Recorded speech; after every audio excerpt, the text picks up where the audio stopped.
Assalamualaikum warahmatullahi wabarakatuh. Perkenalkan, nama saya Dwi Suginta dengan NIM 21081070012. Di sini saya akan menjelaskan materi tentang hal lupa. Saksikan videonya dan simak baik-baik. Oke, baik. Selanjutnya kita akan beralih kepada materi indikator moderasi beragama.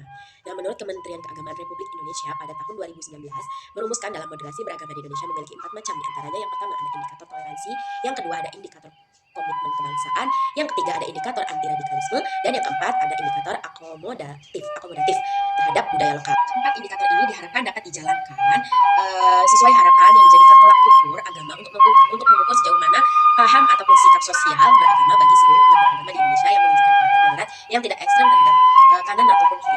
Namun, lebih mengutamakan berbagai nilai moderasi beragama dalam ranah praktis di masyarakat tidak akan selamanya disambut hangat sebab terdapat stigma buruk bagi sebagian umat Islam yang menganggap moderasi beragama merupakan bentuk liberalisme atau sekularisme, paradigma ataupun sikap keberagaman atau keagamaan. Nah, berikut merupakan indikator dari beberapa agama yang diyakini. Yang pertama yaitu ada indikator toleransi.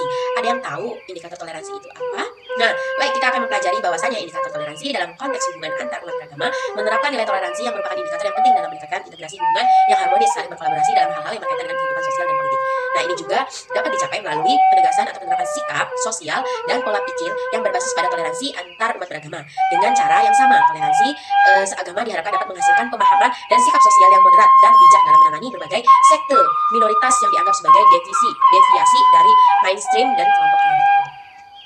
Dikutip dari Aziz dalam bukunya, terdapat beberapa prinsip mengenai toleransi antar umat beragama. Yang pertama, tidak boleh adanya paksaan dalam beragama, baik dilakukan secara halus maupun dilakukan secara kasar.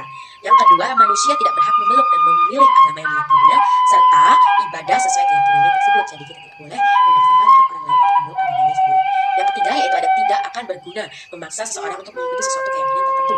Karena di setiap agama mempunyai keyakinan yang berbeda-beda. Jadi kita harus menghargai, saling bertoleransi dan moderasi beragama dalam antar umat beragama. Oke, yang keempat ada Tuhan yang Maha Esa, memperbolehkan dan tidak melarang kita hidup berteman dengan yang tidak sefaham atau tidak seagama dengan harapan dan dapat menghindari dari sikap saling bermusuhan dan membenci. Nah, setiap keyakinan atau setiap pertemanan kita boleh dengan siapa saja tanpa mengejek orang yang berbeda agama.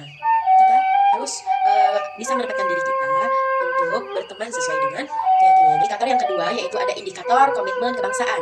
Di antara indikator moderasi beragama di Indonesia, paham dan sikap nasionalisme sangat penting. Indikator yang dimaksud adalah indikator komitmen kebangsaan yang menunjukkan komitmen nasional. Indikator ini sangat penting dan dapat digunakan sebagai metode untuk mengidentifikasi sifat paham dan sikap sosial keberagaman umat beragama di Indonesia, khususnya apakah mereka berseberangan ataupun bertentangan dengan konstitusi negara Indonesia. Nah, indikator komitmen kebangsaan ini praktiknya diorientasikan dan bertujuan untuk meningkatkan pemahaman sikap sosial umat beragama di Indonesia agar mereka dapat menerapkan ajaran agama mereka sendiri tanpa melanggar kewajiban mereka sebagai warga negara yang baik. Nah, yaitu ada indikator anti radikalisme. Apa sih yang kalian ketahui tentang radikalisme? Oke, di sini saya akan menjawabnya ya. Radikalisme adalah sebuah aliran yang memiliki pemahaman keras sehingga beranggapan bahwa dirinya merasa benar dari yang lain. Sedangkan radikalisme atau kekerasan dalam konteks moderasi beragama ini dipahami sebagai suatu ideologi ataupun gagasan dan pemahaman yang ingin melakukan perubahan pada sistem sosial dan politik dengan menggunakan cara-cara kekerasan ataupun ekstrem atau mengatasnamakan agama, baik kekerasan verbal, fisik, dan pikiran. Nah, dari sudut pandang moderasi beragama di Indonesia, radikalisme didefinisikan sebagai manifestasi dari ideologi, paham, dan gerakan-gerakan yang berusaha mengubah struktur kehidupan sosial dan politik di Indonesia dengan menggunakan kekerasan atas nama agama. Nah, radikalisme ini bisa muncul karena adanya pandangan ketidakadilan dan ancaman yang dialami seseorang ataupun sekelompok orang. Ketidakadilan dan perasaan terancam memang tidak serta untuk melahirkan radikalisme. Ia lahir karena dikelola secara ideologis untuk muncul kebencian terhadap kelompok yang dianggap sebagai keluarga ketidakadilan dari pihak-pihak yang merancang identitasnya. Oke, selanjutnya itu ada yang terakhir yaitu yang keempat ada indikator akomodatif terhadap budaya lokal. Nah, indikator akomodatif terhadap budaya lokal yaitu indikator di mana moderasi beragama dalam konteks kondisi sosial kebudayaan masyarakat Indonesia merupakan kebudayaan lokal yang menjadi paradigma ataupun pendekatan untuk menekankan sejauh mana umat beragama dalam menghadapi sikap moderasi. Di dalam indikator akomodatif terhadap budaya lokal juga merupakan bagian dari indikator moderasi beragama dalam konteks kondisi sosial kebudayaan masyarakat Indonesia. Nah, maksudnya di sini yaitu bahwa kita ketahui indikator memiliki fungsi tersendiri seperti pada indikator komitmen kebangsaan. Indikator ini ingin melihat sejauh mana praktik keagamaan seseorang selaras atau tidaknya untuk bertentangan dengan nilai-nilai yang ada di dalam Pancasila dan Undang-Undang Dasar serta regulasi lainnya. Nah, pada indikator ini yaitu menekankan untuk melihat sejauh mana seseorang beragama dapat menerima orang yang berbeda paham dalam keyakinan dalam keberagaman serta tidak mengganggu orang lain dalam keyakinannya. Oke, mungkin cukup sampai di sini materi yang bisa saya sampaikan. Kurang lebihnya mohon maaf. Wassalamualaikum warahmatullahi wabarakatuh. Dadah.